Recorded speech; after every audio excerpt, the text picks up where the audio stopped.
بسم الله الرحمن الرحيم. اقرأ أخيها ورتل القرآن اسمح بصوتك اسمع الأكوان. اقرأ كلام الله داوي نفوسنا لنحس في أعماقنا الإيمان. إن الحمد لله نحمده ونستعينه ونستغفره ونؤمن به ونتوكل عليه، فأعوذ بالله من شرور أنفسنا ومن سيئات أعمالنا، من يهده الله فلا مضل له ومن يضلله فلا هادي له، ونشهد أن لا إله إلا الله وحده لا شريك له، ونشهد أن محمدا عبده ورسوله. يا أيها الذين آمنوا اتقوا الله حق تقاته ولا تموتن إلا وأنتم مسلمون. يا أيها الناس اتقوا ربكم الذي خلقكم من نفس واحدة وخلق منها زوجها وبث منهما رجالا كثيرا ونساء، واتقوا الله الذي تساءلون به والأرحام إن الله كان عليكم رقيبا. يا أيها الذين آمنوا اتقوا الله وقولوا قولا سديدا يصلح لكم أعمالكم ويغفر لكم ذنوبكم، ومن يطع الله ورسوله فقد فاز فوزا عظيما. أما بعد، فإن خير الحديث كتاب الله، وخير الهدي هدي محمد صلى الله عليه وسلم، وشر الأمور محدثاتها، وكل محدثة بدعة، وكل بدعة ضلالة، وكل ضلالة في النار. فأعوذ بالله من الشيطان الرجيم. بسم الله الرحمن الرحيم. ومن يلعن الله فلن تجد له نصيرا. محترم حاضرین جمعہ اور دینی ملی بھائیوں اور خواتین حضرات، میں نے خطبہ مسنونہ کے بعد جو آیت پڑھی ہے وہ سورہ نساء کی آیت ہے۔ اللہ رب العالمین کا ارشاد ہے وَمَن يَلْعَنِ اللَّهُ فَلَن تَجِدَ لَهُ نَصِيرًا، جس پر اللہ رب العالمین لعنت کرتا ہے تو یہ محمد آپ اس کا کسی کو مددگار نہیں پائیں گے۔ یہ لعنت یہ کوئی نیا لفظ نہیں ہے، آپ بارہا سنتے رہتے ہیں۔ لعنت کے تین مطلب ہے۔ لعنت اگر اللہ کی طرف سے ہو تو اس کے مطلب ہوتا ہے کہ اپنی رحمت سے دور کر دینا، اپنی رحمت سے دھتکار دینا، بھگا دینا۔ اسی لیے اگر اس دنیا میں کوئی ملعون ہے جس پر اللہ رب العالمین کی لعنت برستی رہی ہے تو وہ ابلیس ہے۔ جب اللہ رب العالمین نے ابلیس سے کہا کہ حضرت آدم کے لیے سجدہ کرو تو ابلیس نے نہیں کیا۔ اللہ نے کہا کہ میں نے حضرت آدم کو اپنے ہاتھ سے بنایا ہے۔ حضرت آدم کی ایک فضیلت ہے کہ اللہ تبارک و تعالیٰ نے حضرت آدم کو اپنے ہاتھ سے بنایا ہے۔ حضرت آدم کی تو ایک خصوصیت ہے، ان کی فضیلت ہے کہ وہ ہمارے باپ ہیں، وہ ابو البشر ہیں، یہ تو فضیلت الگ ہے، لیکن ان کی ایک بہت بڑی فضیلت ہے کہ اللہ رب العالمین نے ان کو اپنے ہاتھ سے بنایا ہے۔ اللہ نے کہا کہ ابلیس کہ جب میں نے تم کو کہا کہ آدم کے لیے سجدہ کرو تو تم نے کیوں نہیں کہا انا خیر من خلقتنی من نار وخلقتہ من طین۔ کہا یا اللہ انا خیر من، میں آدم سے بہتر ہوں، تو نے اسے مٹی سے پیدا کیا اور تو نے مجھے آگ سے پیدا کیا، بھلا آگ مٹی کو کیسے سجدہ کر سکتا ہے؟ یہ ایک طرح سے کہتے ہیں ایک تو چوری اوپر سے سینہ زوری۔ یہ نافرمانی کے بعد نافرمانی کی دلیل دے رہا ہے کہ اللہ تو نے جب مجھے حکم دیا تھا تو میں نے سجدہ کر لیتا، لیکن میں کیوں کروں؟ وہ تو مٹی سے بنایا ہے اور میں تھے آگ سے، تو میں اس کو سجدہ کیوں کروں؟ تو اللہ رب العالمین نے جو کہ کہا کہ فخرج منہا فإنک رجیم، تو یہاں سے نکل جا۔ ایک چوری اوپر سے سینہ زوری کہ نبی کریم صلی اللہ علیہ وسلم کی حدیث ہے کہ کل امتی معافن الا المجاہرین، کہ میری امت کے تمام تر لوگوں کی معافی ہے، تمام لوگوں کی معافی ہو سکتی ہے، مگر ان کی معافی نہیں ہو سکتی کہ جو گناہ کرے اور گناہ کرنے کے بعد سینہ زوری بھی کرے۔ موبائل میں غلط تصویر ہیں، گندی تصویر ہیں، اور گندی تصویر رکھنے کے بعد دوسروں کو دکھائے کہ یہ میرے پاس گندی تصویر ہیں۔ آپ فلم ہال میں جاتے ہیں، پکچر دیکھتے ہیں، دیکھنے کے بعد اپنے دوستوں کو شیئر کرتے ہیں کہ میں نے مووی دیکھ کے آیا، پکچر دیکھ کے آیا، تم بھی جانا، اچھی مووی ہے۔ تو یہ کیا ہے؟ ایک تو چوری اوپر سے سینہ زوری۔ تو حضرت آدم نے، تو ابلیس نے کہا کہ نہیں، میں اس سے سجدہ نہیں کروں گا۔ تو اللہ رب العالمین نے کہا فخرج منہا فإنک رجیم، تو نکل جا یہاں سے، یعنی تو میری رحمت سے دور ہو جا، تو میری رحمت سے بھاگ جا، دور ہو جا۔ شیطان ایک جن تھا اور فرشتوں کے صف میں رہتا تھا، بہت عابد متقی پرہیزگار تھا، لیکن اللہ رب العالمین نے اسے اپنی رحمت سے دور کر دیا۔ فإنک رجیم، اور کہا تم رجیم ہے، تم مردود ہے۔ وإن علیک لعنتی الی یوم الدین، اور تیرے اوپر قیامت تک میری لعنت برستی رہے گی۔ آج ہم جب بھی قرآن کریم پڑھتے ہیں تو فاعوذ باللہ من الشیطان الرجیم، شیطان کا نام لینے کے ساتھ ساتھ رجیم کا لفظ بھی ہم پڑھتے ہیں۔ شیطان مردود ہو گیا، تا قیامت تک، تا قیامت اللہ رب العالمین اس پر لعنت کرتا رہے گا۔ سامعین اکرام، تو لعنت کا مطلب یہ ہوا، لعنت کی یہ قسم یہ ہے کہ جب اللہ کی طرف سے ہو تو اس کے مطلب یہ ہوتا ہے کہ اپنی رحمت سے دور کر دینا۔ ایک لعنت کا دوسرا مطلب ہے کہ لعنت جب بندے کی طرف سے ہو، لعنت جب بندے کی طرف سے ہو تو اس کے مطلب ہوتا ہے کہ بد دعا کرنا، گالی گلوچ دینا اور لعن طعن کرنا۔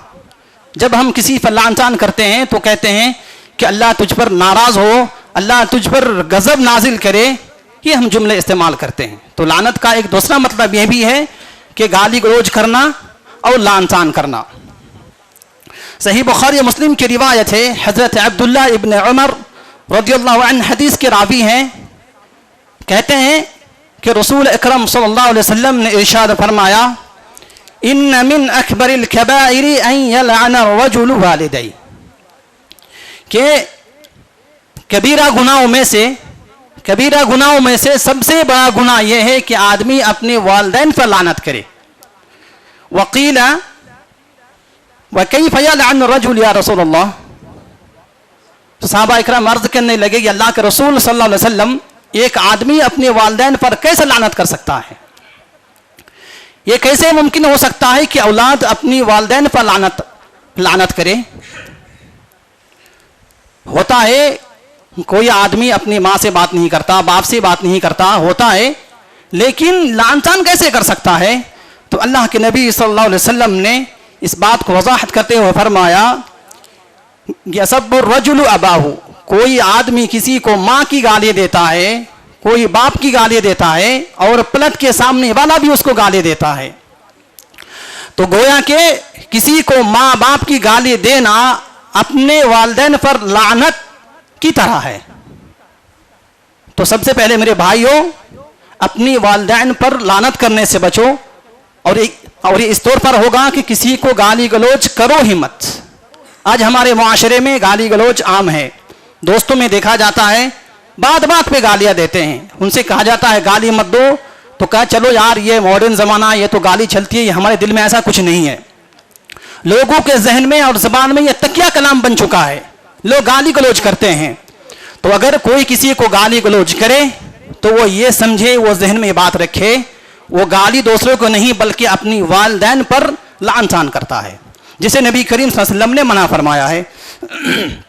سامعین کرام، عید الاضحیٰ کا موقع تھا، نبی کریم صلی اللہ علیہ وسلم مردوں کو خطبہ دے رہے تھے، اور خطبہ دینے کے بعد نبی کریم صلی اللہ علیہ وسلم، چونکہ لاؤڈ اسپیکر کا زمانہ نہیں تھا، مردوں کو خطبہ دینے کے بعد نبی کریم صلی اللہ علیہ وسلم عورتوں کی طرف تشریف لے گئے اور انہیں چند نصیحتیں کی۔ ان نصیحتوں میں نبی کریم صلی اللہ علیہ وسلم نے چند الفاظ کا استعمال کیا، جن میں سے یہ تھا، آپ نے فرمایا یا معشر النساء تصدقنا، یہ عورتوں کی جماعت تم زیادہ سے زیادہ صدقہ کیا کرو. کیوں؟ فإني أريتكن أكثر أهل النار، کیونکہ میں جہنم میں تمہاری تعداد زیادہ دیکھی ہے. تو بعض عورتیں کھڑی ہو گئی کہ اللہ کے رسول صلی اللہ علیہ وسلم، مردوں کے مقابل میں ہماری تعداد جہنم میں کیوں ہے؟ ہم نے ایسا کون سی غلط کر دیا؟ ہم ایسا کون سا گناہ کر دی کہ جن کی وجہ سے مردوں کے مقابل میں آپ نے جہنم میں مردوں کے مقابل میں ہماری تعداد زیادہ دیکھی ہے؟ تو نبی کریم صلی اللہ علیہ وسلم نے صرف 2 گناہ کا ذکر کیا. یہ نہیں کہا کہ تم بے پردگی سے رہتی ہو، تم بہت ساری گناہ کرتی ہو، یہ نہیں کہا، بلکہ صرف 2 گناہ کا ذکر کیا ہے. تکثر اللعان، کہ تم زیادہ لعن تان کرتی ہو، زبان پہ کنٹرول نہیں کرتی ہو. ہوتا ہے کوئی عورتیں ان کی حیا اچھی ہو، وہ پردے کے ساتھ رہتی ہو، کریکٹر اچھی ہو، لیکن یہ انٹرنیشنل بیماری ہے کہ وہ لعن تان بہت کرتی ہے، زبان پہ کنٹرول نہیں ہے. اسی طرح جو دوسرے گناہ کا نبی کریم صلی اللہ علیہ وسلم نے ذکر کیا وہ ہے تکفر العشیر، کہ تم شوہر کی ناشکری کرتی ہو.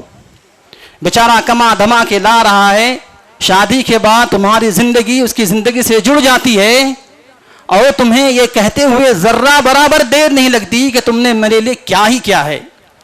تو یہ 2 بیماری ہے، 2 گناہ ایسے ہیں جس سے نبی کریم صلی اللہ علیہ وسلم نے یہ فرمایا کہ میں نے تمہیں جہنم میں مردوں کے مقابل میں تعداد زیادہ دیکھی ہے. تو خواتین حضرات سے گزارش ہے کہ زیادہ لعن طعن نہ کریں اور شوہر کی ناشکری نہ کریں. اب آئیے جاننے کی کوشش کرتے ہیں کہ قرآن و حدیث نے کن لوگوں پر لعن طعن کی ہے. تو آئیے دیکھتے ہیں سورہ بقرہ آیت نمبر 159. اللہ رب العالمین کا ارشاد ہے ان الذين يكتمون ما انزلنا من البينات والهدى من بعد ما بيناه للناس في الكتاب اولئك يلعنهم الله ويلعنهم اللاعنون. کہ میرے وہ بندہ جو حق کو چھپاتے ہیں، سچائی پر پردہ ڈالتے ہیں اور میری طرف سے نازل کردہ آیاتوں پہ جو حکم ہے اس کو چھپاتے ہیں، اولئک یلعنہم اللہ، ایسے لوگوں پر اللہ تبارک و تعالی لعنت کرتا ہے، ویلعنہم اللاعنون، اور لعنت کرنے والے مومن اور فرشتے بھی لعنت کرتے ہیں. تو جو حق کو چھپاتے ہیں ان پر لعنت کرنے والے بھی لعنت کرتے ہیں، اور اللہ رب العالمین بھی اس پر لعنت بھیجتا ہے. سامعین اکرام، یہ تو وعید جو ہے اہل کتاب کے علماء کے لیے تھا، ان کے لیے ہے، لیکن افسوس کی بات ہے کہ آج ہندوستان کے علماء بھی بہت ساری چیز کو چھپاتے ہیں، مسئلہ چھپاتے ہیں. وہ مسئلہ صحیح حدیث سے ثابت ہے، قرآن حدیث میں موجود ہے، صحیح بخاری میں موجود ہے، جب ان سے پوچھا جائے تو وہ چھپاتے ہیں. کیوں؟ کسی کو اپنے پیٹ کا ڈر ہے، کسی کو اپنی عزت چلے جانے کا خطرہ ہے، لیکن وہ صحیح چیز نہیں بتاتے. سامعین اکرام، یہ حدیث یاد رکھیے، ابو داؤد کی روایت ہے کہ نبی کریم صلی اللہ علیہ وسلم نے ارشاد فرمایا من سئل عن علم، جس عالم سے کوئی مسئلہ پوچھا گیا، کوئی دین کی بات پوچھی گئی، فکتمہ، اور اس کو اس نے چھپا دیا. ہاں ہوتا ہے کبھی کچھ مصلحت ہوتی ہے، کبھی کبھار ایسا ہوتا ہے کہ مصلحت کو چھپانا، مسئلے کو چھپانا، بات کو چھپانا یہ جائز ہوتا ہے، ایک حکمت ہوتی ہے چھپانے کی. لیکن اگر کوئی حکمت نہیں ہے پھر بھی وہ چھپا رہا ہے تو اللہ رب العالمین کی وعید ہے کہ الجمہ اللہ بلجام من النار یوم القیامہ، کہ روز قیامت ایسے لوگوں کے لیے اللہ رب العالمین آگ کی لگام پہنائے گا. سامعین اکرام، عالم کی ایک فضیلت ہے، اس سے کوئی انکار نہیں کر سکتا، عالم کی فضیلت ہے. ارشاد نبی بھی ہے وَإِنَّ الْعَالِمَ لَا يَسْتَغْفِرَ لَهُ مَنْ فِي السَّمَاوَاتِ وَالْأَرْضِ، کہ زمین و آسمان میں جتنی بھی اشیاء ہیں تمام کے تمام عالم کے لیے مغفرت کی دعائیں کرتی ہیں. وَالْحِيتَانُ فِي جَوْفِ الْمَاءِ، اور سمندر کے اندر جو مچھلیاں ہیں وہ بھی عالم کے لیے مغفرت کی دعائیں کرتی ہیں. لیکن کب؟ جب جب وہ علماء صحیح دین کو پہنچائے، جب اسے کوئی مسئلہ پوچھا جائے اور اسے چھپائے نہ، تو ان کے لیے تمام چیزیں دعائیں مغفرت کرتی ہیں، لیکن اگر چھپائیں تو ان کے لیے لعنت ہے۔ سامعین اکرام، وہ چیز جن پر اللہ رب العالمین لعنت کرتا ہے، ارشاد باری تعالیٰ سورہ مائدہ کی آیت ہے، لعن الذين كفروا من بني إسرائيل على لسان داود وعيسى ابن مريم ذلك بما عصوا وكانوا يعتدون۔ بنی اسرائیل کے کافروں پر لعنت ہو رہی ہے۔ دو بڑے پیغمبر حضرت داؤد علیہ السلام اور عیسیٰ ابن مریم علیہ السلام کی زبان پہ لعنت ہو رہی ہے۔ کیوں؟ کانوا لا یتناہون عن منکر فعلوہ، کہ یہ لوگ اگر کوئی برائی کرتے تو برائی کرنے والے کو ٹوکتے نہیں تھے۔ میرے بھائیوں یاد رکھیں، برائی کرنا جتنا بڑا جرم ہے، برائی کو دیکھتے ہوئے برائی کو نہ روکنا بھی اتنا بڑا جرم ہے۔ جی، برائی کرنا بھی اتنا بڑا جرم ہے، برائی کو دیکھتے ہوئے نہ روکنا بھی اتنا بڑا جرم ہے۔ کانوا لا یتناہون عن منکر فعلوہ لبئس ما کانوا یفعلون۔ ایک حدیث نبوی میں ہے، من رأى منکم منکرا فلیغیر بیدہ، جو شخص کسی برائی کو دیکھے، منکر چیزوں کو دیکھے، تو اسے چاہیے کہ پہلے اسے ہاتھ سے روکنے کی کوشش کرے۔ اگر اس کی طاقت نہیں ہے، اگر ہاتھ سے نہیں روک سکتے تو فإن لم يستطع فبلسانہ، تو چاہیے کہ اسے زبان سے بولے کم سے کم۔ اگر یہ بھی طاقت نہیں ہے، سامنے والا اس سے بڑھ کر ہے، نقصان پہنچا سکتا ہے، ڈر ہے، تو فإن لم يستطع فبقلبہ، تو اسے چاہیے کہ اس برائی کو دل میں جانے کہ یہ برائی ہے، اور یہ کیا ہے، وذالک اضعف الایمان، اور ایمان کے کم تر حصہ ہے۔ سامعین کرام، بنی اسرائیل سنیچر کے دن، بنی اسرائیل کو یہ منع کیا گیا کہ سنیچر کے دن مچھلی کا شکار نہ کرو، اور کیا اللہ کا حکم ہے کہ سنیچر کے دن ہی مچھلیاں بہت زیادہ آتی تھیں۔ انہوں نے کیا کیا، سمندر کے کنارے نالی بنا دیے اور ذرا دور پہ ایک گڑھا کھود دیے تاکہ وہ سنیچر کے دن مچھلیاں آئیں اور اس میں رہے۔ اور سنیچر کے دن مچھلیاں نہیں پکڑتے تھے کیونکہ منع تھا، تو وہ سنڈے کی صبح وہ مچھلیاں پکڑتے تھے۔ سنڈے کی صبح مچھلیاں پکڑتے تھے، کیوں کہ سنیچر کو منع تھا، اس لیے وہ سنیچر کو نہیں بلکہ سنڈے کی صبح وہ جو ہے مچھلیاں پکڑتے تھے۔ کچھ لوگ ایسے بھی ہیں جن کے پاس لاکھوں روپیہ ہے اور وہ سال پورے ہونے سے پہلے وہ روپیہ اپنی بیوی کو ہبہ کر دیتے ہیں۔ کیوں کہ سال یہ جب نصاب تک پہنچ جائے گا تو اسے زکوٰۃ لگے گا، تو اس لیے اپنی بیوی کو ہبہ کر دیتے ہیں تاکہ زکوٰۃ نہ لگے، اور پھر سال ختم ہوتے ہی پھر اس کو اپنی واپس لے لیتے ہیں۔ تو یہ اللہ رب العالمین کے ساتھ 420 یہ چالاکی ہے، یہ ہیلا ہے، یہ اللہ رب العالمین کے ساتھ نہیں چلے گا میرے بھائیوں۔ یہ تو بنی اسرائیل کے اوپر یہ لعنت ہو رہی ہے، اور اسے کہا گیا تم سنیچر کے دن مچھلی نہ پکڑو، تو ان میں سے بعض لوگ منع بھی کرتے تھے کہ اللہ رب العالمین نے سنیچر کے دن مچھلی پکڑنے سے منع فرمایا ہے، مت پکڑو۔ تو جب اللہ رب العالمین کا عذاب آیا تو ان لوگوں کے سوا تمام لوگوں پر عذاب آیا۔ جو منع کرتے تھے کہ مچھلی مت پکڑو ان پر عذاب نہیں آیا، جو مچھلیاں پکڑتے تھے اور جو منع بھی نہیں کرتے تھے ان تمام لوگوں پر عذاب آیا۔ تو اس سے یہ معلوم ہو رہا ہے کہ برائی کرنا جتنا بڑا گناہ ہے، برائی سے نہ روکنا بھی اتنا بڑا گناہ ہے میرے بھائیوں۔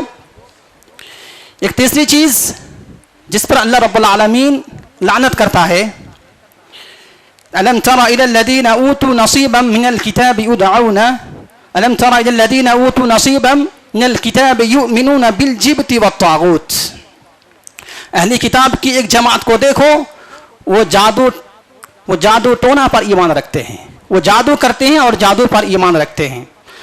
آج مسلمانوں میں دیکھیے جادو ٹونا ہو رہا ہے، کوئی بیوی شوہر کو وش میں کرنے کے لیے، اپنے بس میں کرنے کے لیے جادو ٹونا کر رہی ہے۔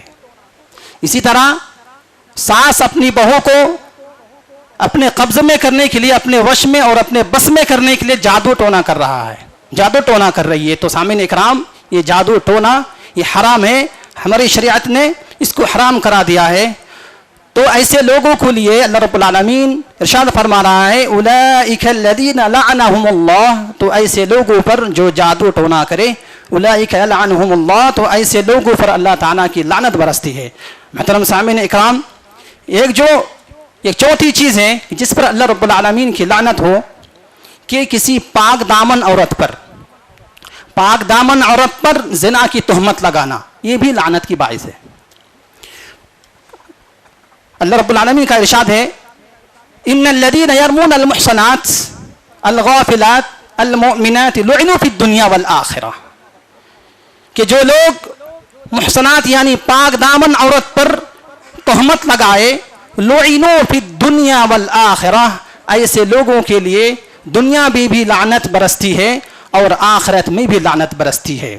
سامعین اکرام، جو لوگ پاک دامن عورت پر تہمت لگائے اور تہمت لگانے کے بعد 4 گواہ پیش نہ کر سکے، ثم لم یأتوا بأربعة شہداء فاجلدوہم 80 جلدہ، ایسے لوگ جو پاک دامن عورتوں پر تہمت لگائے اسے چاہیے کہ 4 گواہ پیش کرے، اور اگر 4 گواہ پیش نہ کر سکے تو سنو اللہ نے کیا فرمایا، فاجلدوہم 80 جلدہ، تو اس سے 80 کوڑے مارو۔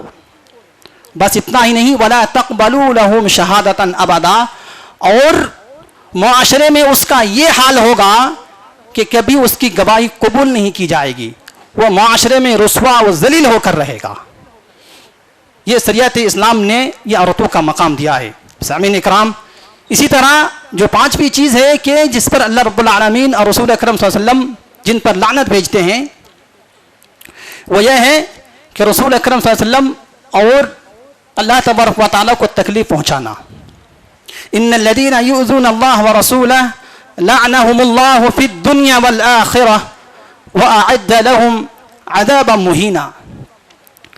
ان الذین یؤذون اللہ، وہ لوگ جو اللہ رب العالمین کو تکلیف دیتے ہیں، ایذا دیتے ہیں، والرسول اور رسول اکرم کو تکلیف دیتے ہیں، لعنہم اللہ فی الدنیا والآخرہ، ایسے لوگوں کے اوپر دنیا و آخرت میں لعنت برستی ہے اور قیامت کے دن بھی لعنت ہوگی۔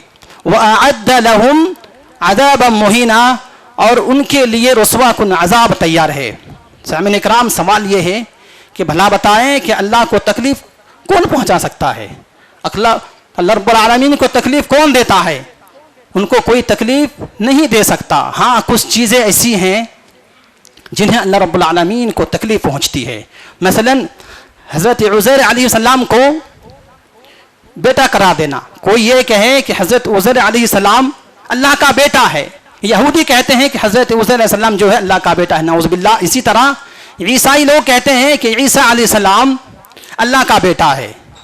وقالوا اتخذ الرحمن ولدا، وہ لوگ کہتے ہیں کہ نعوذ باللہ اللہ نے بیٹا جنا ہے، بیٹا بنا لیا ہے۔ تو کوئی اگر یہ کہے، یہ دعویٰ کرے کہ اللہ رب العالمین کی بیوی ہے، اللہ رب العالمین کی اولاد ہے، تو گویا کہ اس طرح بول کر اللہ رب العالمین کو تکلیف پہنچاتا ہے۔ تکاد السماوات یتفطرن منہ وتنشق الارض وتخر الجبال ہدا، قریب ہے کہ ان کی اس طرح کی قول، اس طرح کی باتوں سے قریب ہے کہ آسمان پھٹ جائے اور زمین دھس جائے، وتنشق الارض وتخر الجبال ہدا، اور پہاڑ ریزہ ریزہ ہو جائے، کیونکہ انہوں نے بہت بڑی بات کہہ دی۔ اس طرح سے زمانوں کو گالی دینا۔ سامعین اکرام، اسی طرح سے یہ ہے کہ زمانے کو گالی دینا جس کی وجہ سے اللہ رب العالمین کو تکلیف دینے کے برابر ہے۔ اللہ رب العالمین، جو کہ نبی، یہ حدیث قدسی ہے، نبی کریم صلی اللہ علیہ وسلم کا ارشاد ہے کہ اللہ تعالیٰ نے فرمایا یؤذینی ابن آدم، کہ ابن آدم مجھے تکلیف دیتا ہے، یسب الدہر، کہ وہ زمانے کو گالی دیتا ہے، وَأَنَا الدَّهْرُ، اور میں ہی زمانہ ہوں۔ یہ کیسے تکلیف دیتا ہے؟ کوئی زمانے کو یہ کہے کہ یہ سفر کا مہینہ ایسا ہے، اس طرح رجب کا مہینہ میں کوئی کام نہیں کرنا، سفر کا مہینہ میں کوئی کام نہ شروع کرنا، کیونکہ اگر سفر کے مہینہ میں کوئی کاروبار شروع کی جائے تب اس میں برکت نہیں ہوتی، سفر کے مہینے میں شادی بیاہ نہیں کرنا۔ اس طرح کی جو بہت ساری چیزیں ہیں، یعنی 13 تاریخ سے لے کر آخری تک یہ سفر کے مہینے میں کوئی کام ایسے نہیں کرتے ہیں، اور اس تاریخ کو لوگ منحوس سمجھتے ہیں۔ تو اللہ نے کہا کہ میں ہی وہ دن ہوں، میں ہی وہ زمانہ ہوں، تو کوئی دن کوئی رات، کوئی ہفتہ، کوئی مہینہ، کوئی سال کو گالی دینا، اس کو برا بھلا کہنا گویا کہ اللہ رب العالمین کو تکلیف دینے کے برابر ہے۔ سامعین اکرام، اللہ رب العالمین سے دعا ہے کہ اللہ تعالی ہمیں ان اعمال سے بچائے جن پر تیری لعنت ہو۔ بارک اللہ لنا ولکم فی القرآن العظیم ورفعنا وإياكم بالآيات والذكر الحكيم إنه تعالى جواد كريم ملك برور۔